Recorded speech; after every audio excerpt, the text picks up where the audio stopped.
여러분 반갑습니다. 네, 원래 이게 처음 보면 안 반가운 거예요. 처음 보면 안 반가운데 지금부터 한 10분 정도 지나면 이제 반가워지기 시작할 겁니다. 이제 목소리도 조금 이제 편안하게 귀에 익으시고 제가 어떻게 생긴 사람인지 이제 처음에 한 10분 동안은 째려 보시다가 이제 그 째려보는 그 눈매도 좀 부드러워지시고 그러면 저도 더 반갑게 여러분들에게 더 나아갈 수 있고 그럴 줄로 믿습니다. 헤어룸 교회 100차 새벽 기도에 너무나 귀한 그런 모임들을 가지셨다는 말씀을 들었습니다.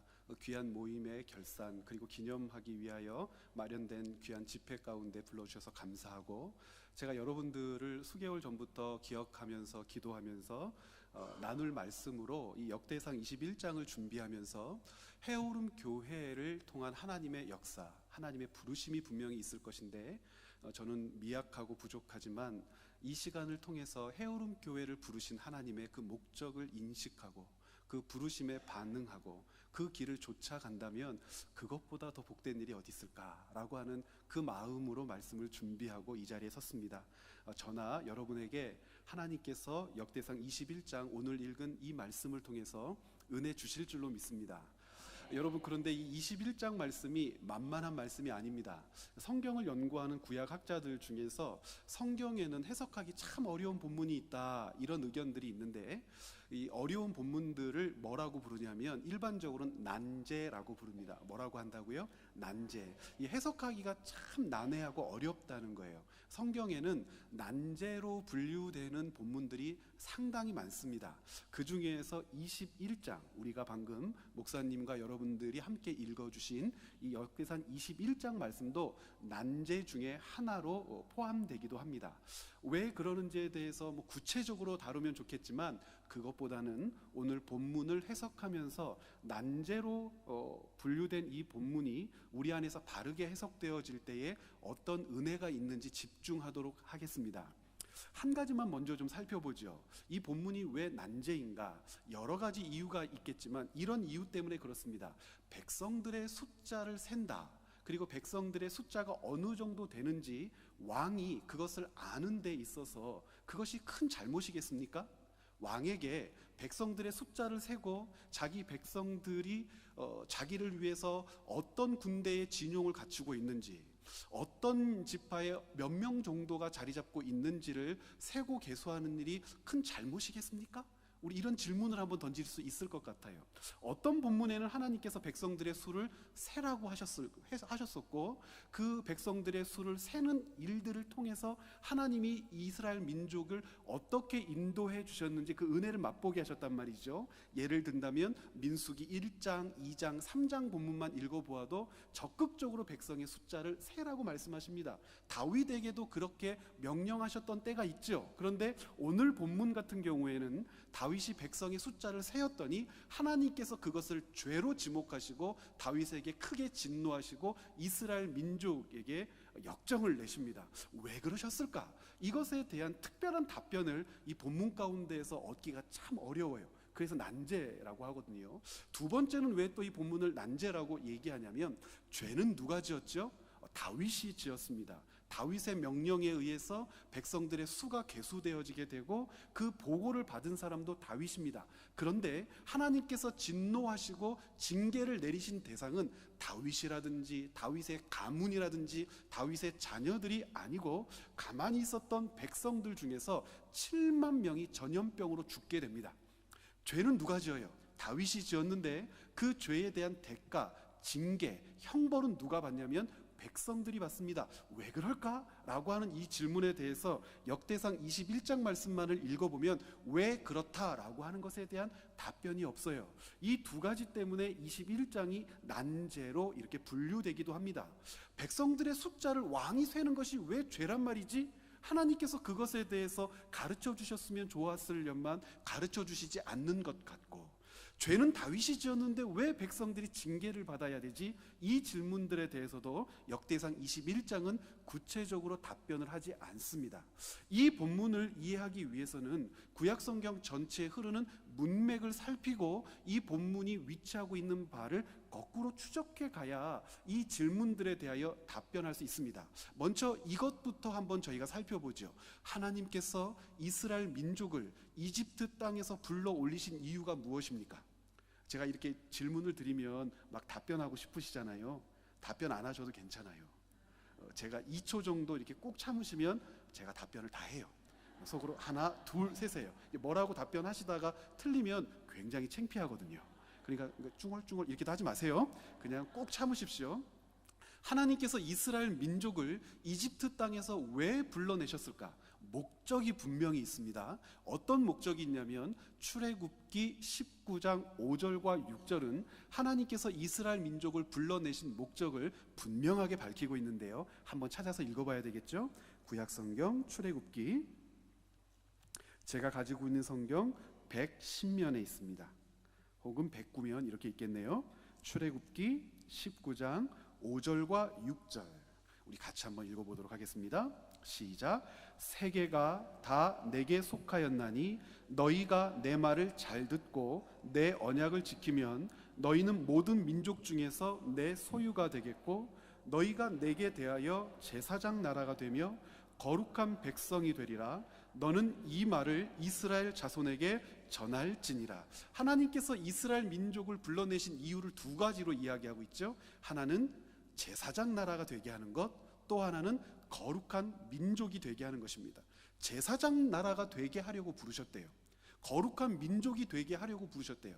그러면 이스라엘이라고 하는 민족이 하나님 앞에서 제사장 나라가 된다는 것은 무엇일까요? 제사장 나라가 된다는 것은 제사장이라고 하는 직분을 우리가 잘 살펴보면 그 나라됨이 무엇인지에 대해서도 분명히 알 수가 있습니다. 여러분, 제사장이라고 하는 역할을 한마디로 정리하면 어떻게 정리할 수가 있죠? 백성과 하나님 사이의 중보자적 사명을 맡은 자들. 무엇이라고요? 백성과 하나님 사이에 중보자적 사역을 맡은 자들을 가르쳐서 제사장이라고 합니다.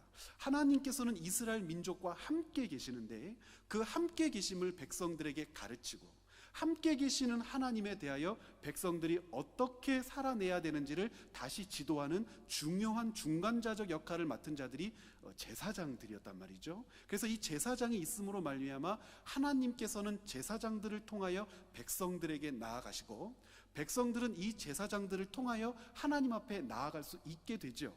그래서 이 제사장적 직분을 무엇라고도 부르냐면 중보자적 사역이라고도 부르고 우리 주 예수 그리스도를 유일한 중보자라고 부르는 이유가 뭐냐면 이 타이폴로지, 모형과도 같은 제사장 직분을 완전히 성취하신 분으로 하나님과 우리 사이를 온전히 연결해 주신 유일하신 분이기 때문에 예수님을 가르쳐서 유일한 중보자라고 부르는 거예요. 아무튼 이 제사장이라고 하는 직분은 백성과 하나님 사이의 중보자적 역할을 감당하므로 하나님께서는 이 제사장을 통하여 백성을 만나주시고 이 백성들도 제사장을 통하여 하나님 앞에 나아갈 수 있도록 하는 그 직분이 제사장적 직분이라는 거예요. 그래서 이 제사장 직분은 만만치가 않습니다. 어떻게 만만치가 않냐면 하나님과 백성 사이의 중보자적 역할을 감당하는데 하나님께서 기뻐하시지 않는 일을 하면 이 중보자적 사역을 감당할 수가 없었어요. 대표적으로 하나님 앞에 백성들의 모든 죄를 고백하고 아뢰고 백성들이 하나님 앞에 사죄의 은총으로 나아가도록 1년에 한 번 대속죄일이라고 하는 귀한 제사를 하나님 앞에 올려드리는데 그 대속죄일을 감당하는 제사장은 제사장 중에서도 대제사장이 그 일을 감당하죠. 이 대제사장은 평소에 에봇을 걸치질 않습니다. 세마포 베옷을 입고 있다가 에봇을 걸치고 대제사장이 나아갈 대속죄일에 지성소로 들어가서 하나님 앞에 피를 뿌리며 백성들의 죄를 고백하면 하나님께서 그 제사를 받으시고 백성들의 죄를 용서해 주시는 그런 일을 감당하셨단 말이죠. 그런데 이 대제사장이 하나님께서 보실 때에 합당한 모습을 유지하지 않은 상태에서 지성소로 들어가면 어떤 일을 당할 수 있었냐면 하나님께서 죽여버리셨어요. 그러면 대제사장만이 지성소 안으로 들어갈 수 있었기 때문에 대제사장이 그 안에서 죽으면 그 대제사장을 끄집어 내려올 수 있습니까? 없습니까? 없지요. 아무나 그곳에 들어갈 수 없으니까 죽은 대제사장을 데리러 들어간 사람도 또 죽고, 또 들어가면 또 죽고, 들어가면 또 죽고, 그럼 지성소 안에는 시체만 가득 쌓이게 되는 거잖아요. 이것을 방지하기 위해서 제사장이 입는, 대속죄일에 입는 에봇이라고 하는 옷의 수술 사이사이에는 무엇이 달려있냐면 방울이 달려있어요. 그래서 밖에서 대제사장이 지성소 안에서 제사의 임무를 감당할 때에 딸랑딸랑하고 방울 소리가 나면 살아있는 것인데, 방울 소리가 나지 않으면 어떻게 된 거죠? 죽은 거예요. 그런데 아무나 들어갈 수 없으니까 들어갈 때는 무엇을 묻고 들어가도록 되어 있냐면 새끼줄을 동여매고 들어가도록 되어 있어요. 그래서 방울 소리가 나지 않으면 밖에서 그 새끼줄을 어떻게 합니까? 잡아당겨서 시체를 수습하도록 되어 있는 것. 그만큼 이 제사장의 직무, 대제사장의 직무는 굉장히 가혹하고 엄중한 것이었습니다. 그런데 하나님께서 이스라엘 민족을 부르신 목적이 무엇이냐면 열방과 나라, 세계 민족들 가운데에 하나님과 그 민족들 사이에 어떤 나라가 되게 하시는 것이 이스라엘 민족을 부르신 목적입니까? 제사장 나라가 되게 하는 것. 그러니까 이스라엘 민족은 무언가 특별하고 위대하고 다른 민족보다 잘남을 뽐내게 하기 위해서 부른 것이 아니고, 이스라엘이라고 하는 민족을 통해서 하나님께서는 어떤 소원을 가지고 계신 거예요? 이스라엘 민족을 통하여 열방과 세계 민족들을 만나겠다고 하신 것이고, 열방과 세계 나라들은 이스라엘 민족이 하나님께서 주신 약속의 땅에 머물러 하나님의 백성답게 살아가는 것을 보고 누구를 배우고 누구에게로 나아가도록 소개받는 것입니까? 하나님을 배우고 하나님께 나아가도록 소개받게 되는 거예요. 그러니까 이스라엘 민족의 존재라고 하는 것은 그 민족을 특별하게 대우하시는 하나님의 어떤 사랑 때문이 아니고, 하나님의 사랑 그것을 포함하되 그것이 지향하고 있는 바는 무엇이냐면 이스라엘 민족을 통해서 열방과 민족을 만나시겠다고 이스라엘 민족을 끄집어내신 것이고, 이스라엘 민족이 있음으로 말미암아 열방과 나라 세계들은 누구에게로 나아갈 수 있는 거냐면 여호와 하나님께로 나아갈 수 있는 거예요. 그러므로 이스라엘 민족의 존재됨이라고 하는 것은 하나님을 증거하고 드러내되 자기들의 삶과 역사를 통하여 열방과 나라들에게 하나님을 증거해야 될 귀중한 목적을 가지고 부른 바 된 것이죠. 그러니까 이스라엘 민족이 존재한다라고 하는 것은 그 존재로 말미암아 나라들이, 세상이, 이방의 여러 민족들이 누구를 알게 되도록 하는 것이냐면 하나님을 알게 되도록 하는 것. 그것을 위해서 하나님께서는 이스라엘이라고 하는 나라를 부르셨단 말이에요. 그래서 이스라엘 민족의 존재는 다른 열방과 나라들의 존재와는 근본적으로 그 이유가 달라요. 세상 나라들의 존재 이유는 무엇이죠? 이것을 한마디로 정의한다면 세상 나라들은 부, 국, 강, 병을 위해서 존재하는 거예요. 나라를 부하게 하고 강하게 하고 능력 있게 해서 영토를 확장하고 빼앗고 자기의 것으로 만들고 모든 것을 확장해 나아가는데 나라와 민족이 존재하는 이유가 있는 것이죠. 세상의 열 왕들도 나라를 다스리고 백성들을 통치할 때 이 부국강병의 길을 제시하고 부국강병을 위해서 그 민족을 영도해내야 위대한 왕이라고 인정을 받습니다. 고대 시대에서는요, 좋은 왕은 어떤 왕이냐면 전쟁에 능한 왕이에요. 왜 좋은 왕이 전쟁에 능한 왕일까요? 전쟁에 능하다라고 하는 것은 다른 이방과 혹은 다른 나라와 열방과 전쟁을 통하여 이겼을 때에 백성들에게 무엇을 나누어 갖도록 해줄 수 있기 때문입니까? 전리품이요. 고대 시대에서 위대한 왕은 수많은 전쟁에 참전해야 되는 왕이었었고, 수많은 전쟁에 참전한다라고 하는 것은 그 전쟁의 승리를 통하여 백성들에게, 동원된 군대들에게, 곧 군대가 곧 백성이었으니까 부역의 의무를 짊어지고 군대에 동원되었을 때 소망은 하나예요. 이 전쟁에서 승리함으로 기대하지 않았던 전리품들을 가지고 집으로 돌아가는 것. 그 전리품들을 갖도록 전쟁을 인도한 왕이라면 위대한 왕이고 역사적인 왕이죠. 세상 나라들이 존재 이유는 그거란 말이에요. 나라를 부국강병의 길로 인도할 뿐만 아니라 백성들에게 전리품을 나누어 주어서 노예를 거느리게 하고 땅들, 영토들을 확장해 가되 자기의 땅들을 갖도록 해주고 듣도 보도 못한 수많은 전리품들을 수거해서 부를 누릴 수 있도록 도와주는 것. 이것이 세상 나라 임금들이 나라와 민족을 다스릴 때 민족 안에서 백성들이 그 왕을 신뢰하고 사랑하게 되는 이유예요. 세상 나라들은 그것을 위해서 존재하는 것이죠. 그런데 하나님의 나라 이스라엘은 무엇을 위하여 존재한다고요? 하나님께서 세우시되 이스라엘이라고 하는 나라는 부국강병을 위해서 부국강병의 길을 가라고 세우신 게 아니에요. 그러니까 이스라엘 나라가 존재하는 이유 중에 영토를 넓히는 것은 이유가 아니에요. 그리고 나라가 부강하게 되는 것도 하나님께서 이스라엘 민족을 부르신 첫 번째 목적이 아니에요. 이스라엘 민족에게 있어서 하나님은 언제나 정해진 약속의 땅을 그 근거의 그 지경으로 허락해 주세요. 하나님께서 약속해 주신 그 땅에 머물면서 이스라엘 민족이 해야 될 사명이라고 하는 것은 이 제사장 나라의 사명을 감당하는 것이죠. 세상 나라들은요, 영토를 넓히는 데 목적이 있어요. 세상 나라들은요, 부국강병의 길을 걷는 데 목적이 있어요. 수많은 전리품들을 끌어모으고 그것을 나누는데 군대로 동참하고 전쟁을 일으키는 목적이 있어요. 그런데 이스라엘 나라는 전쟁을 통해서 영토를 넓히는 게 이스라엘 민족의 존재 이유가 아닐 뿐만 아니라 전리품을 걷어 나누는 것에 이스라엘을 통치하는 왕의 지도력이 있지 않아요. 이것이 세상 나라와 이스라엘 나라의 근본적인 차이죠. 자, 그러면 여기서 중요한 것이 있습니다. 하나님께서 아브라함에게 약속하시고 모세에게 그 실지를 가르치시고 여호수아에게 점령에 들어가라고 하신 약속의 땅이라고 불리우는 언약의 그 땅을 얻는 전쟁이 언제 마무리되었을까요? 우리는 이것에 대해서 조금 생각해 봐야 되는데 생각을 잘 안 해요. 언젠가는 그 땅을 다 차지했겠지라고 하지만 생각보다는 굉장히 늦게 차지합니다. 우리가 읽고 있었던 여호수아 시대에 전쟁이 마무리되지 않죠? 여호수아 다음에 어떤 성경책이 있어요? 사사기 시대. 사사시대에 수백 년 동안 전쟁하고 그 땅 가운데 머물렀지만 전쟁을 포기하고 전쟁하기를 그치죠.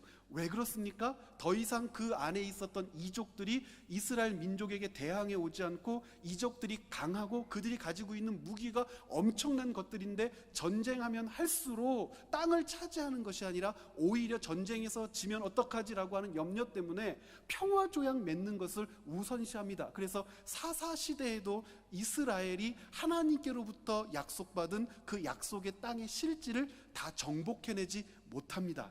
언제도 그 땅을 정복해내지 못하죠. 사사시대가 끝나고 그토록 원했던 이스라엘의 통치자 사울이라고 하는 사람이 왕위에 등극했을 때도 그 땅을 완전히 정복하지 못하죠. 하나님께서 여호수아를 통하여 정복하라고 명령하신 그 땅이 정복되었을 때는 언제냐면 바로 이 다윗 때예요. 다윗 때에야 비로소 하나님께서 명령하신 약속의 땅의 실지를 확보합니다. 그래서 다윗에게 있었던 마지막 전쟁이 이렇게 기록되고 있는데요, 우리가 역대상 21장을 읽었는데 20장 말씀을 함께 보죠. 20장은 어떻게 다윗이 전쟁을 마무리해 갔나를 기록하고 4절부터 8절까지는 다윗의 마지막 전쟁을 기록하고 있습니다. 우리 20장, 역대상 20장 4절 먼저 한번 읽어볼까요? 시작. 이후에 블레셋 사람들과 겟셀에서 전쟁할 때에 후사 사람 십부게가 키가 큰 자의 아들 중에 10배를 쳐 죽임에 그들이 항복하였더라. 이것이 블레셋 사람과 치른 제1차 대전입니다. 다윗이 승리해요. 이 엄청난 전쟁을 승리합니다. 그런데 블레셋이 이 1차 전쟁으로 굴복한 것이 아니고 그래도 그 기운이 살아있어서 2차전을 행하는데요, 2차전이 5절에 있죠. 5절 한번 볼까요? 다시 블레셋 사람들과 전쟁할 때에 야일의 아들 엘하나니 가드 사람 골리앗의 아우 라흐미를 죽였는데 이 사람의 창자루는 배틀째 같았더라. 되게 재밌는 정보가 있죠. 골리앗에게는 아주 위대한 장군 동생이 있었는데 그 동생 이름이 뭐래요? 라흐미래요. 그런데 이 라흐미도 엄청난 대장군이었는데 다윗의 군대에 의하여 죽고 블레셋이 2차로 점령당합니다. 이것으로 끝나지 않고 블레셋 3차 대전이 일어나는데 6절입니다. 같이 보세요. 또 가드에서 전쟁할 때에 그곳에 키 큰 자 하나는 손과 발의 가락이 6씩 모두 24이 있는데 그도 키가 큰 자의 소생이라 그가 이스라엘을 능욕함으로 다윗의 형 시므아의 아들 요나단이 그를 죽이니라. 가드의 키 큰 자의 소생이라도 다윗의 손과 그 신하의 손에 다 죽었더라. 이 전쟁을 끝으로 하나님께서 이스라엘 민족에게 허락하신 약속의 땅의 실지가 이스라엘 민족에게 온전하게 떨어지게 됩니다. 곧 약속의 땅이라고 불리웠던 하나님께서 아브라함에게 그리고 모세에게 여호수아에게 주시겠다고 약속하신 약속의 땅이 바로 이 다윗의 이 전쟁을 통해서 완전하게 확보되어지게 되는 것이죠. 자, 그럼 여러분, 이 이후에 이스라엘 민족에게는 전쟁이 필요합니까? 필요하지 않습니까? 필요하지 않지요. 왜 필요하지 않지요? 하나님께서 이스라엘 민족을 부르신 이유는 영토 확장의 그 목표가 정해져 있습니까? 아니에요. 영토를 넓히는 것이 이스라엘 민족을 부르신 이유가 아니에요. 부하고 강한 나라를 만드는 것, 그것이 이스라엘 민족을 부르신 목적이 아니에요. 땅을 주실 때도 그렇고 부유함과 강함을 주실 때도 그렇고 하나님은 언제나 그 부르신 목적에 따라서 필요한 만큼 부족하지 않게 이스라엘 백성에게 맡기시고 다스리게 하시고 그것들을 누리도록 하셨어요. 지금 이스라엘 민족을 부르셔서 하나님께서 하시고자 하시는 일은 영토를 넓히는 일이 아니란 말이죠. 다윗이라고 하는 왕을 세우셔서 그 왕으로 하여금 사울을 이어 이스라엘 민족의 통치자가 되게 하신 것은 전쟁을 끊임없이 수행하여서 이스라엘 민족으로 하여금 세계를 제패하라고 하신 것이 사울을 대신하여 다윗을 세운 목적이 아니죠. 모든 전쟁이 끝나고 하나님께서 약속하신 모든 땅을 확보하게 되었어요. 그 다음에 다윗이 어떤 일을 하냐면 자기의 군대 장관 요압을 통하여 백성들의 숫자를 다시 한번 세어보래요. 숫자를 세었더니 어떤 일이 발생하느냐, 우리 한번 5절부터 21장 5절부터 한번 읽어볼까요? 자, 5절부터 같이 한번 읽습니다. 시작. 요압이 백성의 수요를 다윗에게 보고하니 이스라엘 중에 칼을 뺄 만한 자가 110만 명이요 유다 중에 칼을 뺄 만한 자가 47만 명이라. 요압이 왕의 명령을 마땅치 않게 여겨 레위와 베냐민 사람은 계수하지 아니하였더라. 하나님이 이 일을 악하게 여기사 이스라엘을 치심해. 백성들의 숫자를 계수했더니 자그마치 몇 명이었습니까? 157만 명. 유다 중에 47만 명, 그리고 나머지 9개 지파를 계수했더니 110만 명. 도합이 157만 명. 엄청난 숫자죠. 왜 이게 엄청난 숫자냐면 여러분, 히스기야 왕 때에 아시리아라고 하는 아수르라고 하는 나라가 쳐들어와서 아람을 점령하고 북이스라엘을 점령하고 예루살렘 성을 뺑글뺑글 둘러싸서 포위하고 무너뜨리려고 했는데요, 하나님께서 그 산헤립을 통해 침략해온 아시리아 군대를 물리쳐 주시잖아요. 그때 아시리아 군대가 몇만이었는 줄 아세요? 18만 5천 명이에요. 아시리아가 서방 원정길 가운데 더 들어가서 이 비옥한 초승달 지역이라고 하는 아람을 점령하고 북이스라엘을 점령하고 저 남쪽으로 애굽까지를 쳐 내려갔을 때 그때 동원된 총 군대의 수가 30만이 되지를 않아요. 그런데 지금 이스라엘 민족 다윗이라고 하는 2대 왕 때에 자기가 거느리며 다스리며 출전시킬 수 있었던 군대의 수가 몇 명이라고 성경에 기록하고 있습니까? 157만 명. 그러면 다윗은요, 왜 이 157만 명이라고 하는 숫자에 대한 보고를 받고자 했을까요? 무엇하고 싶은 거예요? 전쟁하고 싶은 거예요. 여러분, 이 157만 명이나 되는 군대를 가지고 북으로 동으로 남으로 북으로 아람 그 이상으로 진격해 들어가서 메소포타미아와 티그리스 강을 넘어 그쪽 땅들의 문명들을 점령해 나가고 동쪽으로 모압이나 암몬이나 에돔 족속들을 섬멸해 나가고, 지금도 다윗의 발 앞에 무릎 꿇고 있지만 계속해서 동쪽으로 전진해 나가고, 남쪽으로 이디오피아라든지 이집트라든지 이 나라들을 점령해 나가고 그 세력을 확장했다면 아무래도 우리들의 교과서나 성경책에 기록될 첫 번째 제국은 아시리아가 아니라 어디가 됐을 가능성이 큽니까? 이스라엘일 가능성이 커요. 그런데 하나님께서는요, 다윗을 통하여 수행되어져야 할 이 전쟁을 허락하시지 않는단 말이에요. 기뻐하지도 않는단 말이에요. 다윗에게 그 일을 맡기지도 않으셨단 말이에요. 다윗이요, 아브라함에게 언약으로 허락하시고 모세에게, 여호수아에게 그 실질을 가르쳐 주신 그 땅에 대하여 자기에게 맡겨진 대로 그 땅을 차지하게 된 후에 그 많은 군대를 어찌할 바를 몰라 그 강한 군대로 다시금 전쟁을 하고 싶은 마음이 강력하게 요동하여 그 숫자를 세었을 때 하나님이 기뻐하시지 않는 이유예요. 하나님께서 다윗에게 그 전쟁을 맡기려고 하지 않으셨고 전쟁도 허락하지 않으셨죠.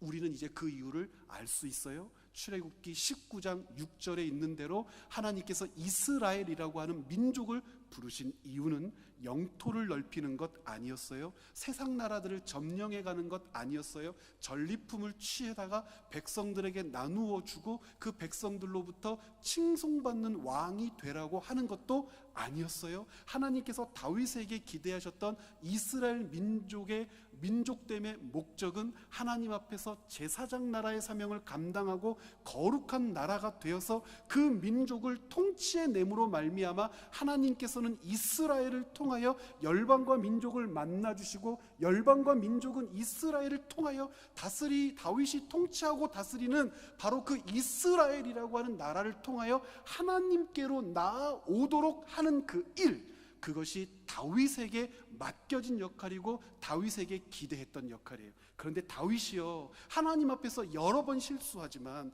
그 여러 번 실수 가운데요, 이 21장의 실수는 더 치명적인 실수였어요. 왜냐하면 이 21장의 실수로 말미암아 다윗의 통치를 하나님께서 기쁨으로 지속하도록 허락하지 않으시고요, 이 다음의 통치, 곧 열방 가운데의 제사장 나라가 되는 그 아름다운 통치의 몫을 다윗에게서 그의 아들 솔로몬에게로 옮기시는 근본적인 이유가 이곳으로부터 발생하기 때문이죠. 다윗이 무엇을 상실했기 때문입니까?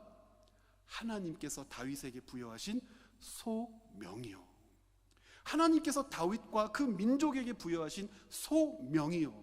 그러면 조금 전에 처음 말씀을 시작하면서 던졌던 두 번째 질문, 다윗이 이렇게 큰 범죄를 저질렀으면 다윗을 죽이시거나 그 자손들을 죽이시거나 그 가문의 벌을 내리셔야 되는데 왜 백성들 가운데 7만 명을 죽이셨나요? 하나님께서 갓선지자를 통해서 다윗에게 말씀하시죠. 너의 범죄에 대하여 내가 징계할 테니까 세 가지 중에 하나를 골라라. 그 세 가지가 뭐였습니까? 12절 한번 보시겠습니까? 21장 12절, 첫 번째는요, 백성 중에 3년 동안 기근이 있든지, 두 번째는요, 석 달 동안 적군에게 패하여 쫓기든지, 세 번째는요, 전염병이 사흘 동안 이 땅에 유행하는 형벌이든지. 다윗이 이 중에서 몇 번째를 골라요?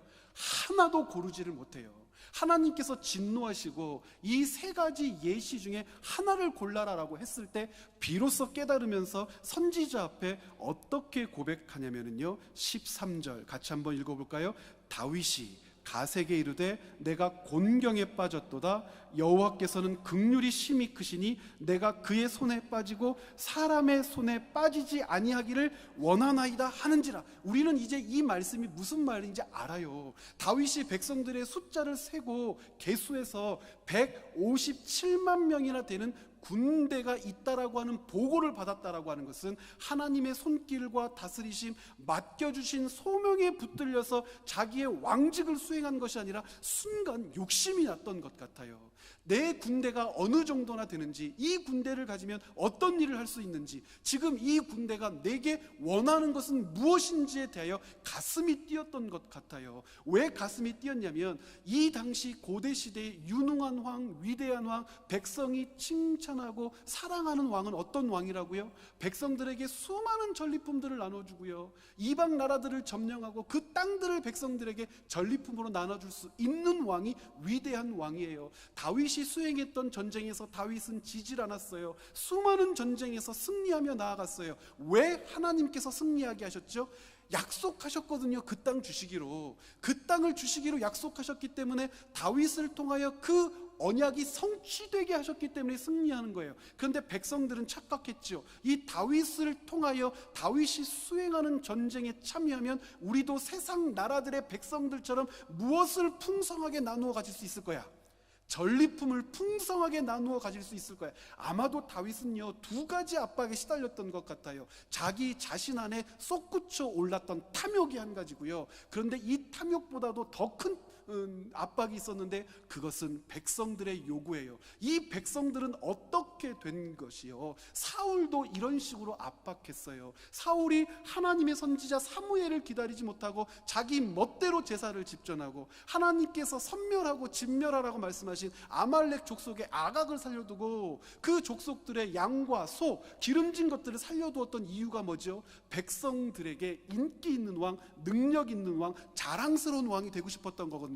무엇을 통해서요? 백성들에게 전리품을 나누고 자랑함으로 백성들의 지지를 받고 싶었던 거거든요. 그 압박과 그 유혹을 견뎌내지 못하고 사울이 타락하고 하나님으로부터 그 직위가 해제돼 버리잖아요. 그런데 다윗이요, 사울이 범했던 동일한 잘못을 범하고 있는 것 같아요. 하나님께서 약속의 땅을 실지 그것을 차지하는 동안 다윗에게 승리로 동행해 주셨어요. 다윗이 어떻게 전쟁했게요? 나가라 그러면 나가고요, 멈춰라 그러면 멈추고요, 돌아서서 올라가서 내려와라 그러면 돌아서서 올라가서 내려왔어요. 그것이 곧 누구의 전쟁이라고 하는 뜻이죠? 다윗 자신의 전쟁이 아니라 하나님께서 다윗에게 맡겨주신 소명으로서의 전쟁이기 때문에 그렇게 수행할 수 있었던 거예요. 그런데 백성은요, 그런데 다윗은요, 그 모든 전쟁이 끝났으면은요, 그 백성이 그 땅, 약속의 땅을 차지하면서 수행해야 될 하나님 나라 백성으로서의 가치, 제사장 나라로서의 삶, 거룩한 민족으로서의 삶을 살아내므로 열방과 민족에게 중보자적 나라로서의 그 역할을 감당해야 되는데, 그 욕심과 탐욕이, 영토를 확장하고 전리품을 취하여 나누고 싶은 그 욕심과 탐욕이 다윗을 무릎 꿇게 만들고 백성들로 하여금 다윗에게 압력을 가하도록 만들었던 것으로 보여요. 그래서 이 일들의 결과, 다윗이 셋 중에 그 어느 것 하나도 고르지 못하죠. 3년 기근을 고를 법도 하고, 적군에게 3개월 쫓길 것을 고를 법도 하고, 아니면 전염병이 돌 것을 3일 동안 돌 것을 고를 법도 한데 뭐라고 고백해요? 내가 사람의 손에 빠지지 않고 여호와의 손에 빠져서 차라리 징계당하는 것이 나은 것을 이제야 알았도다. 나는 하나님 앞에 범죄했도다 라고 고백했을 때 하나님께서 그 징계의 칼날을 누구를 향하여 내십니까? 백성들을 향하여 내세요. 이유는요, 다윗이 가지고 있었던 그 악한 생각의 출발이 백성들로부터 말미암았다는 것이고, 백성들 중에 7만 명이나 징계를 받고 죽습니다. 무엇을 거절한 결과죠? 하나님께서 그 백성에게 살아내라고 하신 소명, 제사장 나라의 삶, 거룩한 민족의 삶, 영토를 확장하는 것 아니고 전리품을 취하는 것 아니고 부국강병의 길을 목적으로 가는 것 아니고 이스라엘 민족이 존립하고 존속할 수 있는 이유와 근거는 단 하나, 하나님께서 주신 소명, 제사장 나라의 삶을 살아낼 때 그 나라에는 군대가 없어도 하나님께서 그 민족을 지키셨을 거예요. 그 민족에게는 뛰어난 무기와 지휘관이 없어도 제사장 나라의 삶과 거룩한 민족의 삶을 살아냈다면 하나님께서는 그 민족을 그 어떤 나라보다도 뛰어나고 위대하게 하셨을 거예요. 그런데 그 사명과 소명을 잃어버리고 자기들의 욕심을 따라서 자기들의 군대를 이용하려고 했던 것에 대하여 하나님이 징계하신 것이죠. 무엇을 잃어버린 결과라고요? 소명을 잃어버린 결과라고요. 하나님께서 우리에게 주신 소명에 대하여 많은 그리스도인들이 오해합니다. 하나님이 우리에게 소명을 주셨다면 그 소명은 어떤 것 같은 거예요? 부국강병의 길을 걸어야 할 것 같은 거예요. 강하고 능력 있고 위대하고 높고 무엇인가 대단한 것들을 이루는 것, 이것이 소명이 아닐까? 이것을 위해서 내가 해야 될 일들은 뭘까? 이렇게 생각하지만 하나님께서 우리에게 요구하시는 소명의 본류, 뿌리는요, 그런 것들이 아니에요. 이스라엘 민족을 부르셨던 것처럼 우리를 가르쳐서 어떤 이스라엘이라고 부르죠? 로마서 9장, 10장, 11장, 12장에 보면은요, 민족 이스라엘이 아니요, 언약과 선택을 의지하여 믿고 여호와 하나님께로 나온 자들이 하나님의 이스라엘이라. 그 이스라엘을 가르쳐서 무슨 이스라엘이라고 부릅니까? 바울은요, 새 이스라엘이라고 부르잖아요. 우리가 다 하나님의 거룩한 나라, 새 이스라엘 맞잖아요. 우리를 부르시고 우리를 세우시고 우리를 주목하시는 이유가 무엇이죠? 하나님께서 우리를 통하여 이루고자 하시는 하나님의 꿈이 있을 텐데 그 꿈이 무엇이죠? 우리가 생각하는 것과 하나님께서 우리에게 기대하시는 것이 같아야 되잖아요. 우리가 가고자 하는 길과 하나님께서 우리에게 요구하시는 길이 같아야 하잖아요. 우리가 소원하는 것과 하나님께서 우리에게 준비하시는 것이 같아야 하잖아요. 여러분 점검하셨습니까? 같습니까? 여러분들이 가고자 하는 길이 하나님께서 우리에게 가라고 하는 것 맞나요? 여러분들이 갖고자 하는 것이 하나님께서 우리에게 주고자 하시는 것 맞습니까? 여러분들이 기대하고 소망하는 것이 하나님께서 우리를 통하여 이루고자 하시는 하나님의 그 꿈 맞습니까? 하나님께서 다윗과 이스라엘 민족을 통하여 이루고자 하셨던 제사장 나라의 그 소명이 우리에게도 있는 것이 분명한데, 우리는 제사장 나라의 소명을 바라보며 우리를 통하여 하나님께서 사랑하시며 기대하셨던 여러 사람들을 만나고 그 사람들이 우리의 삶과 일상, 우리들이 내뱉는 말, 행동, 계획, 여러 가지 환경들을 통하여 하나님을 만나고 하나님이 소개되고 하나님께로 찾아오는 그 중보자적 삶을 살아야 되는 것이 온전하고 합당한 것인데, 우리가 가지고 있는 하나님께 기대하는 꿈, 소명이라고 하는 것이 정말 그것과 부합해서 한 가지 길로 가고 있냔 말이죠. 우리가 생각하는 부국강병의 꿈이 혹 하나님께서 우리에게 부여하시는 소명으로 탈바꿈되어 있지는 않습니까? 하나님께서 우리를 통하여 내신 그 길이 우리가 가고자 하는 길이 아니고, 우리가 가고자 하는 길과는 상관없어서 쳐다보지도 않고 외면하고 있어서 그 길은 더 이상 사람이 지나갈 수 없는 숲풀만 우거진 길로 남아있지는 않습니까? 하나님께서 우리에게 맡기고자 하시는 것이 분명히 있는데, 소명으로 주어질 하나님의 역사와 꿈이 있는데 우리 그것 받는 것 주저하고 싫어하지는 않습니까? 왜냐하면 내 생각과 다르고 내가 기대했던 것과 다르고 내가 가고자 했던 것과 다르고 내가 원하는 것과 너무 다르니까. 내가 가고 싶었던 길은 뭐예요? 우리가 157만 명이나 되는 군대를 보유하고 있는데, 이 군대를 통하여 북진하고 동진하고 남진하면 영토를 확장할 수 있고 수많은 전리품을 취할 수 있는데, 하나님께서 이렇게 많은 군대를 남겨주신 뜻은 나로 하여금 전쟁하라고 하신 것 아닐까? 무엇을 잃어버린 겁니까? 처음 하나님께서 우리를 부르셨을 때의 그 목적이요. 하나님께서 우리를 부르셨을 때의 그 목적이 우리 안에서 분명히 고백된다면 어떻게 살 수 있는 줄 여러분 아세요? 이 모양에 대하여 바울이 너무나 귀한 행보를 우리에게 가르쳐줘요. 여러분 사도행전으로 한번 가보실까요? 사도행전 20장, 이제 2차 전도여행까지 다 마치고 바울이 예루살렘으로 올라가는 그 여정 가운데 있는 말씀입니다. 17절부터 읽을 텐데요. 여러분 그 밀레도라고 하는 항구에서 배를 타고 이제 예루살렘으로 올라가는 여정을 바울이 준비하고 있거든요. 그런데 이 밀레도에서 북쪽으로 조금만 올라가면 에베소라고 하는 도시가 있어요. 그런데 이 에베소라고 하는 도시는 바울이 너무나 사랑했던 땅이에요.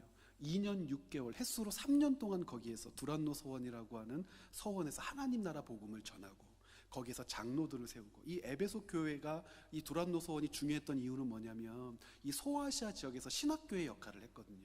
동서남북에서 이쪽으로 다들 유학 와서 바울에게 열심히 배워서 흩어져서 교회들을 설립했어요. 바울이 직접 설립하지 않은 교회 편지도 보내죠. 어디 교회입니까? 우리 빌레몬 집사님이 있는 골로새 교회도 그렇고요. 요한계시록을 보면 소아시아의 7교회들이 나오는데 바울이 직접 방문했던 교회인지 아닌지 애매한 교회들도 있거든요. 그런데 그 지역에 있는 교회들의 지도자들이 아마도 바울이 에베소 교회에서 사역했을 때에 와서 훈련받고 교육받고 자기의 땅으로 돌아가서 교회를 설립했다고 믿고 있어요. 그만큼 에베소 교회는 소중한 교회예요. 그런데 이 밀레도 항구에서 배 타고 예루살렘으로 가면 다시는 이 에베소 교회에 돌아올 수 없다는 걸 바울이 알아서 에베소 교회에 있는 장로들을 빨리 내려오라고 해서 마지막으로 인사 나누는 장면이 20장 17절입니다. 이 가슴 아픈 장면 우리 같이 한번 읽어봐야 되겠죠. 사도행전 20장 17절 함께 읽어볼까요? 바울이 밀레도에서 사람을 에베소로 보내어 교회 장로들을 청하니 오매 그들에게 말하되 아시아에 들어온 첫날부터 지금까지 내가 항상 여러분 가운데서 어떻게 행하였는지를 여러분도 아는 바니 곧 모든 겸손과 눈물이며 유대인의 관계로 말미암아 당한 시험을 참고 주를 섬긴 것과 유익한 것은 무엇이든지 공중 앞에서나 각 집에서 거리낌이 없이 여러분에게 전하여 가르치고 유대인과 헬라인들에게 하나님께 대한 회개와 우리 주 예수 그리스도께 대한 믿음을 증언한 것이라. 그러면서 이제 21절 굉장히 중요합니다. 펜 있으면 한번 체크를 한번 해보세요. 자, 22절 제가 읽겠습니다. 보라, 이제 나는 성령에 매여 예루살렘으로 가는데 거기서 무슨 일을 당할는지 알지 못하노라. 자, 지금 예루살렘으로 올라가는 이유가 뭐라고 그랬어요? 성령에게 붙들림 받아 가는 거래요. 그런데 예루살렘에 가서 어떤 일을 당할지 안다고 합니까? 모른다고 합니까? 알지 못한대요. 진짜 알지 못할까요? 23절 한번 읽어볼까요? 시작. 오직 성령이 각 성에서 내게 증언하여 결박과 환난이 나를 기다린다 하시나. 여러분 알아요? 몰라요? 안 해요. 그렇죠? 예루살렘에 가면은 어떤 일이 바울을 기다리고 있대요? 결박 당할 거고 환난 당할 거라는 거예요. 그런데 이걸 언제 가르쳐 줬대요? 앞에 각 성에서 복음을 전하면서 내려오는 중간중간 성령 하나님께서 감동으로 예루살렘에 들어가면 너에게는 결박과 환난이 있을 거야 하고 가르쳐 줬대요. 자, 그러면 어떻게 하면 되죠? 뭘 어떻게 하면 돼요? 안 가면 되죠. 아니, 성령께서 가르쳐 주신 거예요. 너가 거기에 가면 뭐가 있을 거야? 결박이 있고 환난이 있을 거야. 그러면 결박이 있고 환난이 있을 거야라고 가르쳐 주신 이 성령의 가르침은 가라는 뜻입니까? 가지 말라는 뜻입니까? 가지 말라는 뜻이죠. 열심히 기도했는데 가면 결박과 환난이 있다. 아니, 목사님께서 예를 들어서 중국이나 이런 데 막 선교여행 가시는데 갑자기 한 100명 되는 우리 성도님들에게 꿈에 하나님께서 나타나셔서 말씀하시는 거예요. 이번에 이 목사님 중국에 가면 결박당하고 환난당한다. 그러면 목사님 잘 다녀오세요. 그러시겠어요? 그러실 건가 보다. 여러분 안 그러실 거잖아요. 그렇죠? 목사님 가르쳐 주셨어요. 중국에 가시면 결박이 있고 환난이 있대요. 어디 가면 결박이 있고 환난이 있대요. 그러면 우리는 다 평범하게 결박이 있고 환난이 있다는 것은 가라는 뜻으로 받아들입니까? 가지 말라는 뜻으로 받아들입니까? 그런데 바울은요, 결박과 환난이 있다고 말씀하신 그 성령의 뜻을 들었음에도 불구하고 24절처럼 반응해요. 같이 한번 읽어볼까요? 내가 달려갈 길과 주 예수께 받은 사명 곧 하나님의 은혜의 복음을 증언하는 일을 마치려 하면은 나의 생명조차 조금도 귀한 것으로 여기지 아니하노라. 여기지 아니하노라.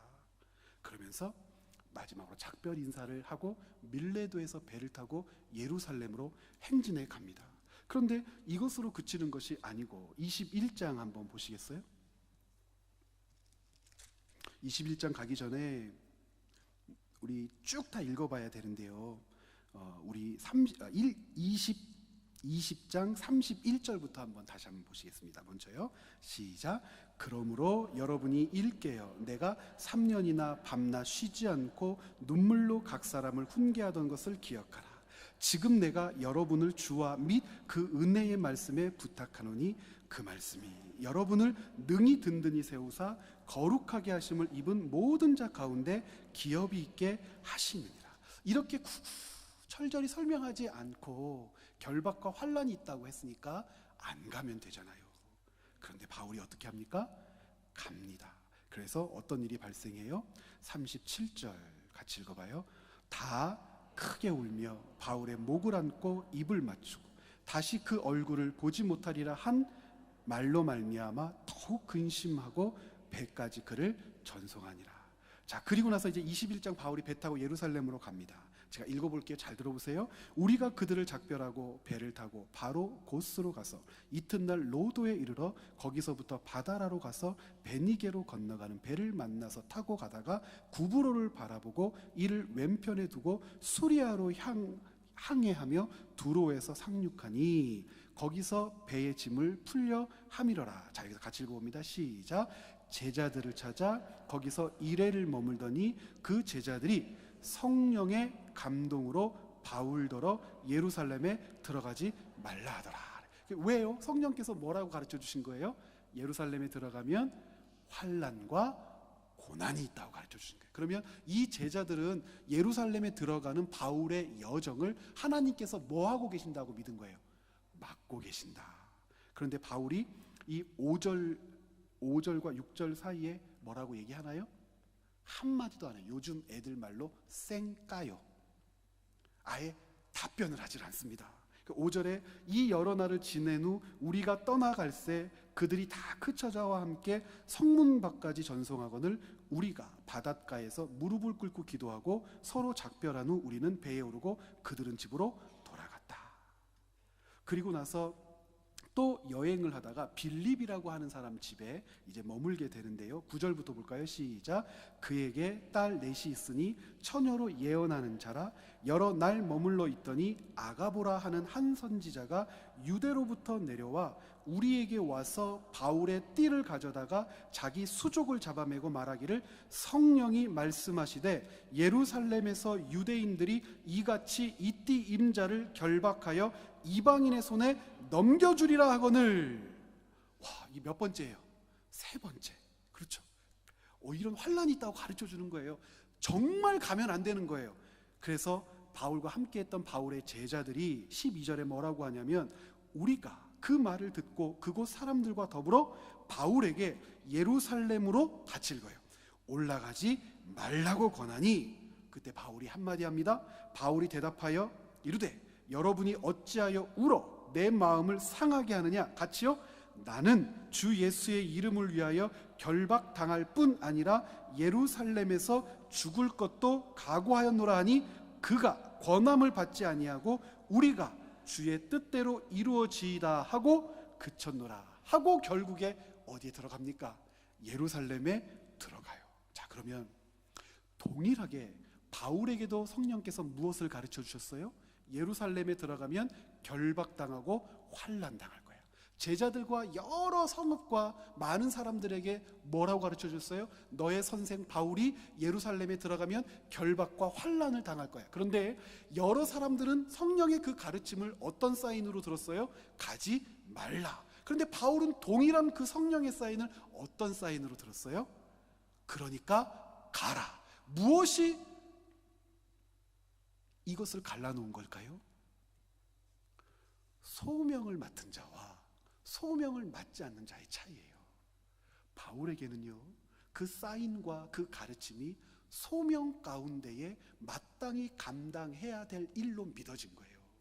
소명이 없는 자들에게는 결박과 환난 당함은 하나님의 뜻과 일을 이루는 방법이 아니라 고초당하고 수고로운 것이라고만 일깨워져서 그것은 피하는 것이라고 알게 된 거죠. 소명을 인식하느냐 인식하지 못하느냐가 동일한 하나님의 역사를 이렇게 다르게 바라보게 한다니까요. 소명이 있는 자는 그럼에도 불구하고 들어가야 한다라고 하는 하나님의 말씀으로 믿고요, 소명이 없는 자는요 하면 안 되는 말씀으로 믿는데요. 그러므로 우리가 하나님의 소명을 가졌느냐 갖지 않았느냐가 해오름 교회가 하나님 앞에서 이후로 어떤 행보를 가야 하는지 결정하는 중요한 기준이 된다니까요. 여러분, 해오름 교회는 하나님께서 주신 너무나 놀라운 소명이 있는 줄 믿어요.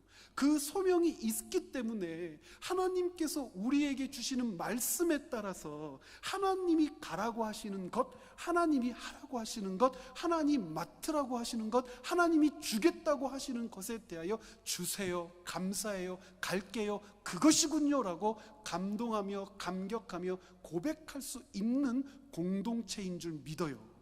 이 하나님의 소명이라고 하는 것은 이토록 놀랍고 이토록 우리로 하여금 다른 삶을 살게 해요. 점검하셔야 돼요. 하나님께서 우리에게 부여해 주신 소명이 무엇인지, 나는 교회 공동체와 함께 하나가 되어 그 소명을 받들어 가고 있을까? 하나님께서 주신 소명이 분명하다면 바울이 고백했던 것처럼 무엇과 무엇도 가라고 하는 사인으로 믿는다고요? 결박과 환난이 있어도 그것은 우리가 가야 할 길이라고 믿는다고요. 그런데 소명이 없는 공동체는요, 동일한 기도와 그 기도에 응답이 있음에도 불구하고 그 사인을 어떤 사인으로 고백해요? 가지 말라고 하는 사인으로 고백한다고요. 하지 말라고 하는 사인으로 고백한다고요. 더 이상 나아가지 말라고 하는, 멈추라고 하는 사인으로 고백한다고요. 얼마나 불행하겠습니까? 우리 해오름 교회는 그런 공동체 아닌 줄 믿어요.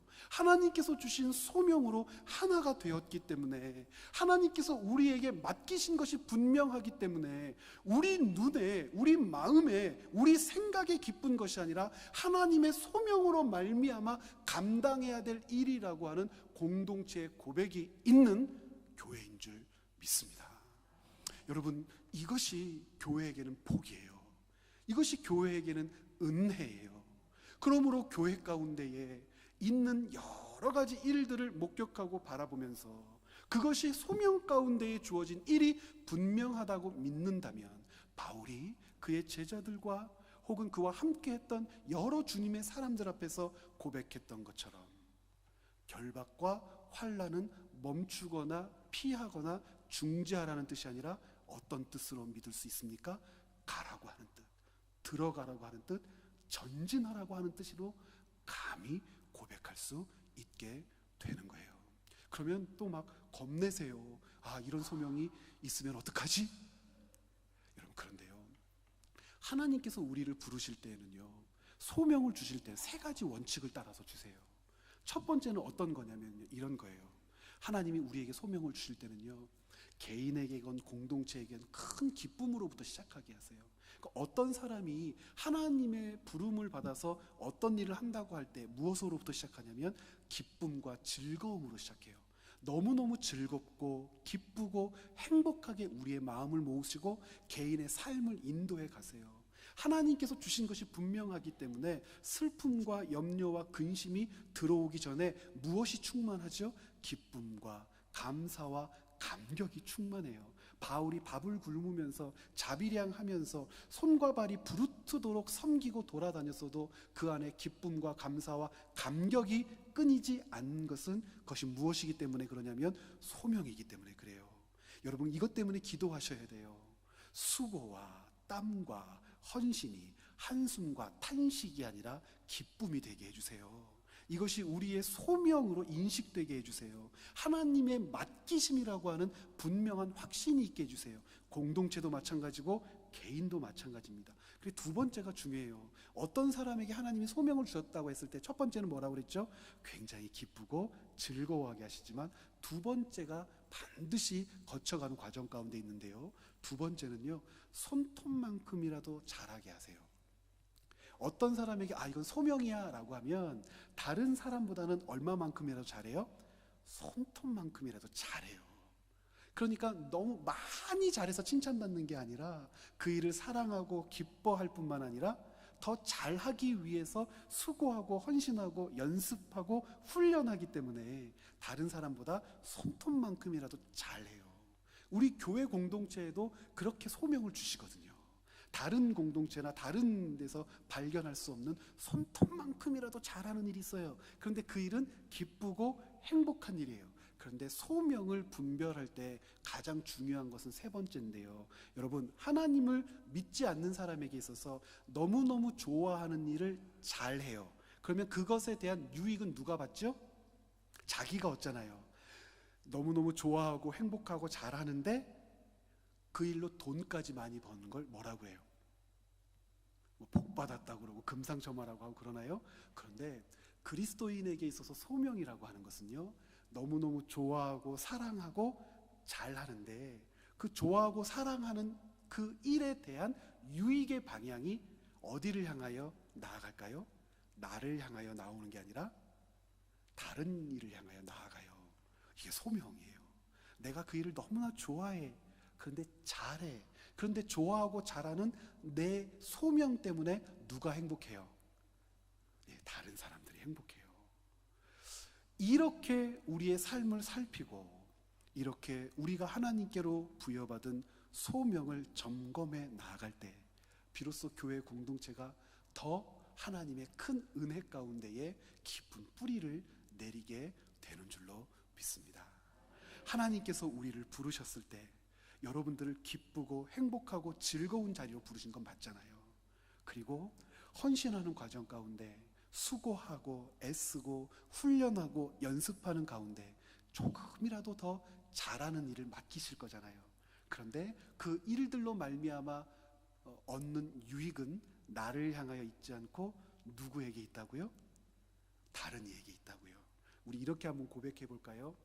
옆에 있는 분들 얼굴 한번 보시겠어요? 자, 저를 따라서 한번 해보세요. 나는, 이거 조금 더 분명하게 하셔야 돼요. 나는 당신을 위해 존재해요. 네, 이게 교회 공동체예요. 내가 존재하는 이유는 누구 때문이에요? 네, 당신 때문이에요. 내가 어떤 일을 좋아하고 기뻐하고 행복해하고 잘하는 이유는 뭐예요? 다른 이에게 유익을 끼치기 위함이에요. 그것이 우리에게 무엇이라고요? 소명이라고요.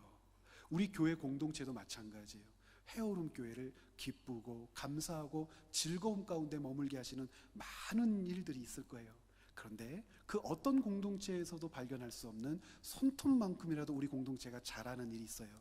그것에 유익을 어떻게 하게 하기 위해서요? 끼치게 하기 위해서.